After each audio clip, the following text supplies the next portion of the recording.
Nos próximos capítulos da novela O Rei do Gado, Jacira será expulsa das terras conquistadas por Regino e decidirá pedir ajuda ao Rei do Gado para se vingar das pessoas que deram fim em Regino e também para reconquistar as terras. Graças a Luana, Bruno decidirá ajudar. O problema é que o Erel ouvirá toda a conversa e decidirá que vai ajudar. O menino entra escondido no avião e vai para o campo de batalha assim que ninguém perceba. O Bruno começará a caçar os homens que acabaram com Regino e dará um castigo para cada um deles. Em certo momento, o Eré aparecerá com um arco e flecha e vai salvar a vida de Bruno quando um dos homens aponta a arma para ele. Tudo começa quando um sem-terra vai a Jacira e diz: "O acerto que o seu marido Regino fez não tá valendo mais não." Em choque, Jacira pergunta: "Como não tá valendo mais?" O homem diz: "O dono daquelas terras está pedindo pra gente sair de lá, por causa que a coisa emperrou na tal burocracia." Nervosa, Jacira questiona: "Não pagaram as benfeitorias dele?" Ele responde: Pagaram não. Deve estar discutindo se paga ou se não paga." Desesperada, Jacira fala: "Mas o Regino deixou um acordo com o dono daquelas terras. Vocês não vão sair de lá." O sem-terra retruca: "Mas estava combinado que se o governo não fizesse a parte dele, pagando as benfeitorias do dono, a gente ia ter que sair. Nós prometemos honrar a palavra do seu marido." Nesse momento, Chiquita comenta: "O senador Caxias sempre falava que nem nas calamidades públicas esse país tem pressa quando se trata de acudir o povo. O governo do estado já deve ter autorizado o pagamento das benfeitorias desse senhor das fazendas, mas essa autorização deve estar trancada em alguma gaveta." Bia fala: "Devia ser proibido ter gavetas nessas repartições da vida." Chiquita retruca: "Ou então, que se fizesse logo uma reforma dessa máquina administrativa que emperra a vida dessa nação e que não fossem poupados apadrinhados de ninguém, como diria o senador. Ele inclusive dizia que um país inteiro não pode trabalhar para pagar uma máquina que, além de cara, não funciona como deveria." O sem-terra diz: "Me desculpa, mas não foi isso que a gente veio discutir aqui. Nós queremos saber o que vamos fazer da nossa vida. Levantamos acampamentos e voltamos para a estrada de novo? Nossa gente está esperando uma resposta da senhora." Respirando fundo, Jacira fala: "Meu marido não pode ter partido em vão. Eu vou voltar lá e vou conversar com donos daquelas terras." Momentos depois, Jacira fica frente a frente com Joel, que pergunta: "Então, o que a senhora quer falar comigo?" Jacira responde: "Eu fiquei sabendo que o senhor está expulsando meu povo daqui. Eu queria saber o motivo." Joel responde: "Mas eu já conversei com eles. O governo não pagou as benfeitorias para mim. Logo, o acordo que fiz com o Regino não está mais válido." Jacira retruca: "Mas a gente pode tentar conversar, entrar num acordo. O antigo não funcionou, mas a gente pode criar um novo, que seja benéfico para os dois lados." Joel diz: "Me desculpa, senhora, mas não estou disposto." Brava, Jacira pergunta: "O senhor tem certeza disso?" "Nós podemos repartir o nosso lucro com você. Nós só queremos um pedaço de terra para morar e plantar." Joel responde: "Tenho certeza absoluta. Se até o pôr do sol ainda haver algum sem terra por aqui, vou mandar os meus capangas descer em bala neles." Boca aberta, Jacira comenta: "Eu achei que você tivesse concordado em não usar esse método com a gente." Joel retruca: "Acordos são desfeitos." Brava, Jacira diz: "Mas você não pode." "Você não ouviu, patrão?" O capanga interrompe e pergunta: "O que acaba é igual Regina e os outros." Totalmente em choque, Jacira retruca: "Então, foi você que fez aquilo com eles?" Cínico, o capanga responde: "Eu não disse isso." Furiosa, Jacira fala: "Disse sim! Eu não vou deixar isso barato." Joel diz: "Não ameace meu funcionário. Eu posso garantir que ele é inocente nessa história toda."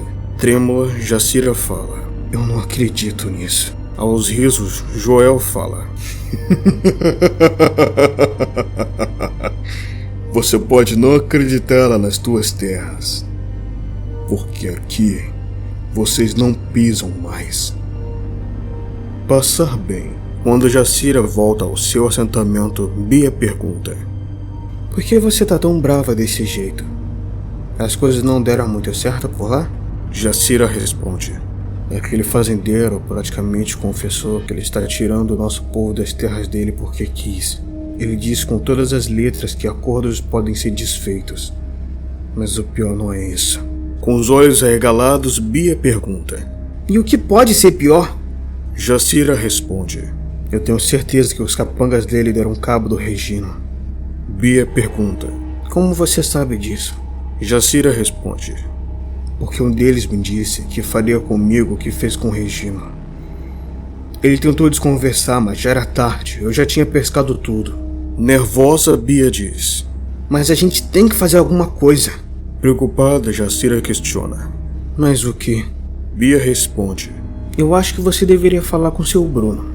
Desconcertada, Jacira retruca: Melhor não. Ele não tem nada a ver com isso. Bia diz: Mas ele disse que o que a gente precisasse era para contar com ele.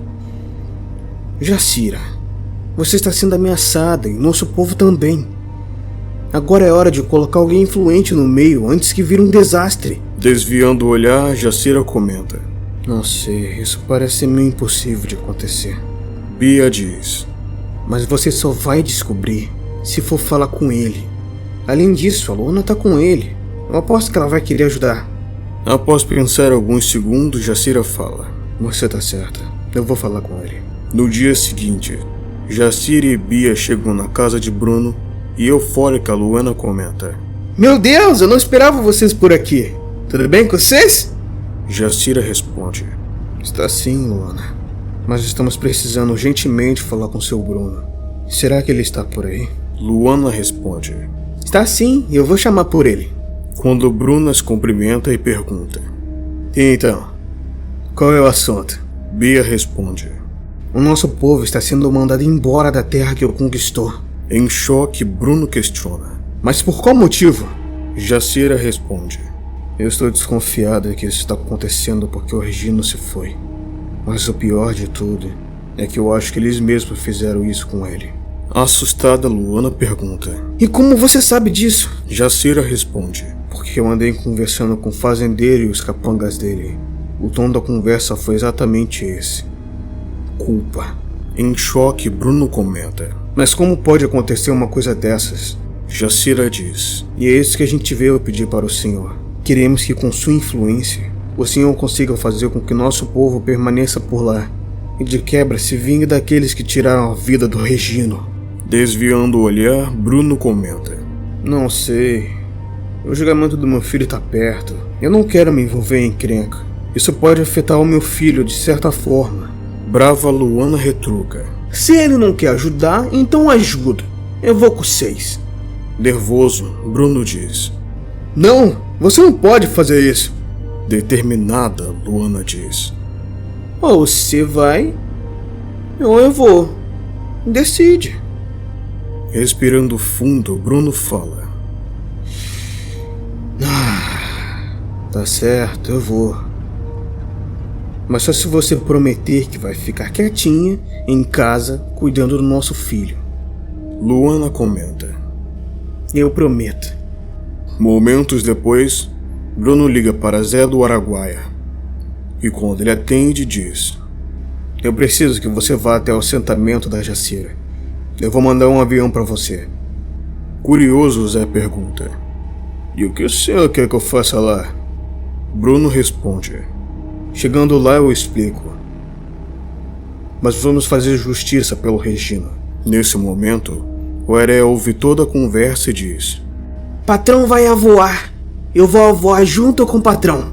No dia seguinte, eles chegam ao assentamento e Jacira pergunta: Qual é o plano do senhor? Bruno responde: Primeiro eu quero dar uma boa lição nos homens que fizeram aquilo com o Regino e os seus companheiros. Depois eu converso com o fazendeiro sobre a situação de vocês. Pelo menos eu consigo garantir que o fazendeiro vai me ouvir. de uma forma ou outra. Zé questiona. Mas o que a gente vai fazer com esses capangas aí, patrão? Bruno responde. Eu vou contar pra vocês, mas tem que ser segredo. Poucas pessoas podem saber do meu plano, senão tem grande chance de dar errado. Momentos depois, um grupo de sem-terra se aproxima do portão do fazendeiro e um dos capangas grita: podem parar por aí, vocês não têm direito a essas terras. Podem dar meia volta e ir embora. Um dos sem-terras questiona: mas e se a gente não for? O capanga responde: aí teremos que seguir as ordens do patrão e apertar o gatilho. Nesse momento, Bruno e Zé surpreendem os capangas e os seguram por trás, fazendo eles soltarem as armas. Zé consegue fazer com que o seu capanga desmaie, mas quando ele olha para Bruno, percebe que o outro capanga está quase alcançando seu bolso. Em choque, Zé grita: patrão, cuidado! De repente, o capanga acerta o pescoço de Bruno e o rende, ameaçando-o com um instrumento pontiagudo. Furioso, o capanga grita: ninguém se mexe, senão eu... O capanga cai desmaiado no chão, deixando todos sem saber o que aconteceu. Nesse momento, o herê aparece com um arco na mão e diz: eu acertei o homem mau! Eu consegui salvar o patrão! Totalmente em choque, Bruno comenta: meu Deus do céu! Eu não acredito que um dia iam salvar a minha vida. Eufórico, Zé grita: meu filho é um herói! Mais tarde, Bruno chega até o assentamento e Jacira pergunta: e aí, conseguiram? Com um sorriso no rosto, Bruno responde: conseguimos vingar a Regina. E te garanto, eles nunca vão esquecer o que a gente fez com eles. Mas o melhor de tudo, eu conversei com o fazendeiro e ele permitiu que vocês voltassem a morar na fazenda deles. Incrédula, Jacira pergunta: como o senhor conseguiu fazer isso? Bruno responde: dinheiro é a resposta de tudo. Jacira retruca: mas a gente não vai conseguir pagar o senhor. Aos risos, Bruno diz: não precisa me pagar. É um presente que eu dou pra vocês. Determinada, Jacira diz: então vou reunir o meu povo e vamos pra lá agora mesmo. Como num coro, Bia e Chiquita falam: eu vou junto! Bruno comenta: bom, podem fazer bom proveito. Eu já vou indo. Tenho que levar um certo indiozinho para casa. Com um brilho no olhar, Jacira diz: muito obrigado, seu Bruno. Nós devemos muito a você. As três marcham em direção à fazenda. Ao vê-las, os sem-terras começam a segui-las, na certeza que dessa vez eles conseguiriam ter um espaço. Logo, a marcha vira uma passeata pela paz, com bandeiras brancas e mensagens de bondade. Eufórica, Jacira grita: a nossa luta é pela terra, e apenas pela terra, para o nosso sustento e dos nossos filhos. Pelo amor de Deus!